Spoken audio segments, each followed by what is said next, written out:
Chapter 27. Southwest Championship Wrestling. Joe Blanchard got his greatest fame and success from being a TV announcer for Jim Barnett's promotion in Indianapolis. Fritz von Erich wrestled for that promotion, and when he went to Texas to start his own promotion in Dallas, he brought Joe Blanchard with him to be his announcer. Then when Fritz overtook the Houston office in 1967, Fritz told Fred Brown and Dorothy Livingood, the promoters in San Antonio, that if they didn't sell Joe Blanchard a part of their business, they shouldn't bother calling him looking for talent. Fritz literally used the power of his newly acquired booking office to secure Joe a career in promoting. There are a lot of promoters who aren't good promoters. However, most promoters who make their living at it are competent, but Joe Blanchard wasn't competent at anything other than being a TV announcer for Jim Barnett. Instead of focusing on his towns, Joe Blanchard preferred sitting around, drinking beers, telling old war stories, talking about his great days in football, and calling his buddy Gene Kiniski. My biggest problem with Joe stemmed from the lackadaisical way he promoted his towns, and how that directly affected the wrestlers from the Dallas booking office. Instead of working hard and hustling to ensure his crew was always making money, and trying to come up with clever ways to grow his business, he was very complacent. Every 6 weeks, Joe would bring guys like Roddy Piper, Chavo Guerrero, Black Gordman, and Grand Goliath in from Michael Bell's promotion in Los Angeles, and get big houses in San Antonio, Corpus Christi, and Harlingen. Only on those nights would his shows make money, and for the other 5 weeks his shows made nothing. That's what Joe wanted to do, and that's how he ran his business. That style was good enough for Fritz, because he knew that every 6 weeks, he would get 25% of $30,000 from those big 3 shows, and that's a lot of money. I want to make this clear up front. The fact that Joe Blanchard would get $30,000 every 6 weeks was not a reflection of his promoting skills. It was simply because Michael Bell's promotion aired on the Spanish International Network in Texas, and 80% of San Antonio, even to this day, speaks Spanish. Yes, Joe was the promoter in Southwest Texas, but the goose that laid his golden egg was the talent for Michael Bell's TV show, and that's the only reason Joe made any money. My main concern was the wrestlers from the Dallas booking office, and since Joe was an associate of that office, I had to send my wrestlers to him on a weekly basis to work his shows. That meant that once a week my crew would drive 290 miles from Dallas to San Antonio, where they would work 2 shows and make $35. Then they would drive 140 miles to Corpus Christi, where they would make another $35.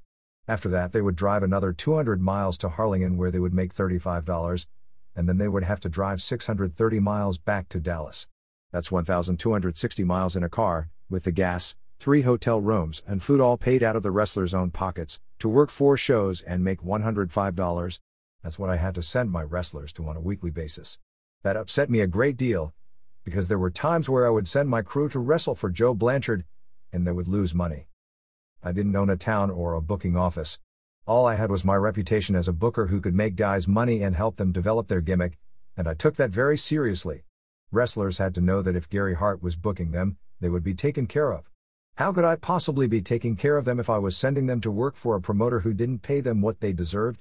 I took the way Joe promoted Southwest Texas personal, because I was responsible for my crew doing well, and I wasn't living up to my promise when I sent them to work for him. I knew that without my crew's support, I was nothing, and Joe put me in an awful position.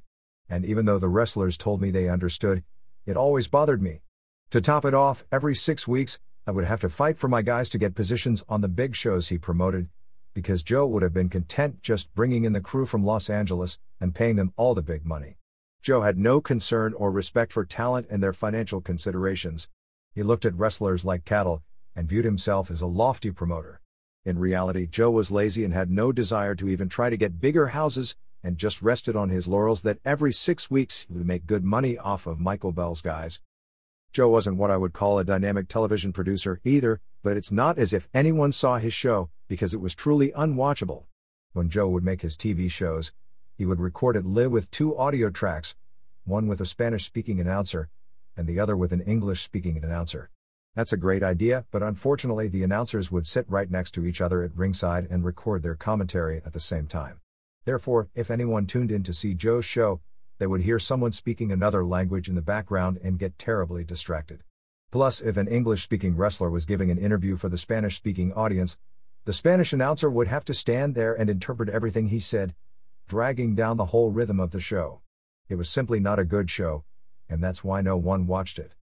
In addition to the way he abused and took advantage of my talent, He flat out refused to give the Von Erichs an opportunity to get over in San Antonio, both on his TV and on his cards. I used his son Tully in both Dallas and Fort Worth, and did not beat him or mistreat him in any way.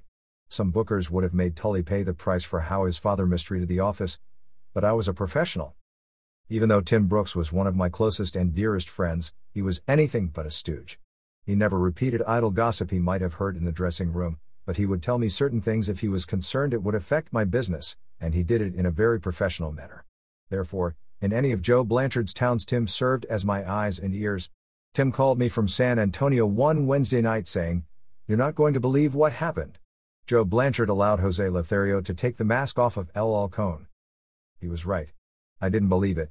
LL Cohn drew big money all throughout the Dallas territory, and I couldn't fathom why any promoter would ruin a great gimmick like that. I thought Tim was ribbing me, but he assured me that it really did happen, because Jose talked Joe into thinking LL Cohn would get over more without the mask. Now anyone who knows anything about masked wrestlers from Mexico knows that their mask is the most important thing. I knew that what Jose was telling Joe was bunk, and the reason he did it was because he didn't want the competition, considering himself to be the biggest Mexican star in Texas. For that dirty little deed, I went to San Antonio the following week and made it a point to let Joe know that I was running the Dallas office, he was promoting San Antonio, and if he allowed Jose to do anything like that again, I would make sure that he got nothing but underneath talent and jabronis. It might have been his town, but it was my talent. That was also the second time I had to suspend Jose from Dallas and Fort Worth, because I wasn't going to let him mess my guys up. Since the news about LL Cohn losing his mask wouldn't travel outside of San Antonio, I kept the mask on him in Dallas, Houston, and Fort Worth, and continued doing good business with him.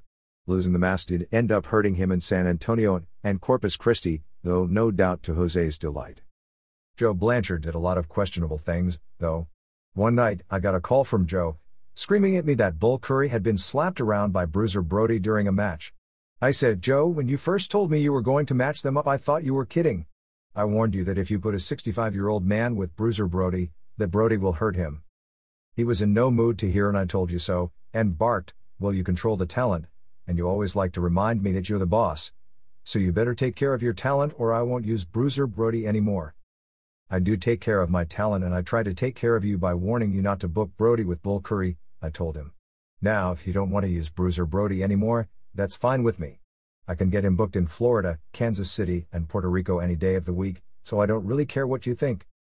Now, this has nothing to do with Bull Curry as a person. I liked Bull, respected him, and worked with him a lot. However, I realized at that time that Bull was way past anything other than being a special referee, and should not have been put in the ring with a 320-pound raging wildman. I had warned Joe of that when he originally pitched me the idea of the match, but he's such a headstrong jerk that he paid no mind to my input. That Friday, I arrived at the Houston office to line out that night's show with Paul Bosch, and saw that he had Bruiser Brody booked against Bull Curry. Here we go again. Paul told me in no uncertain terms that what happened in San Antonio cannot happen that night in Houston, because Bull Curry is a friend of the Houston office, and if Brody didn't do what Paul wanted, Brody wouldn't work in Houston again. I calmly said, "Paul, I told Joe Blanchard not to book that match, and when you and I talked about this some time back, I told you not to book it, either. I told you that Bruiser Brody would not sell for or protect Bull Curry's persona, because he's a little old man, and Bruiser Brody has to take care of Bruiser Brody." I also reminded Paul that for every one promoter who doesn't want Brody, there are 10 that do. Paul was clearly ready for that line, because he looked at me and smirked, "Yeah, but it would be pretty tough on you if you never worked Houston again." "Don't ever presume that I work for you," I told him. "You have no authority over me. I am the booker for the Dallas booking office, and I run the company. If I don't come to your town, none of my talent will, either." Paul just sat back in his chair, and was highly insulted. I was probably a little aggressive, but he was actually blaming me for something I told him not to do. I took some time to cool off, then returned to Paul's office and tried to be diplomatic, saying, "I'll talk with Brody, but if he doesn't want to do it, you'll have to find somebody else to work with Bull Curry tonight." Now, if I had booked those cards, I would have put Bull with Tim Brooks, because I know Tim would have taken care of him, and made him look like the wild Bull Curry of old. Bruiser Brody couldn't, wouldn't, and shouldn't do that. Paul and Joe couldn't get that through their heads, though, because they were in yesterdayland, and hung up on who drew them money in days gone by. I never cared about who drew me money yesterday, because I was looking for the guy who was going to draw me money tomorrow. That was my mindset. Anyways, I went to Bruiser and asked him to take it easy on Bull Curry, and he flat out refused. He told me that Curry had sucker punched him in San Antonio, so he had to slap him around a little bit. But believe me when I tell you, he wasn't proud of that. I understood pride and principle, but I asked Brody to do a special favor for me that evening. He agreed, kept his word, and the match was horrible.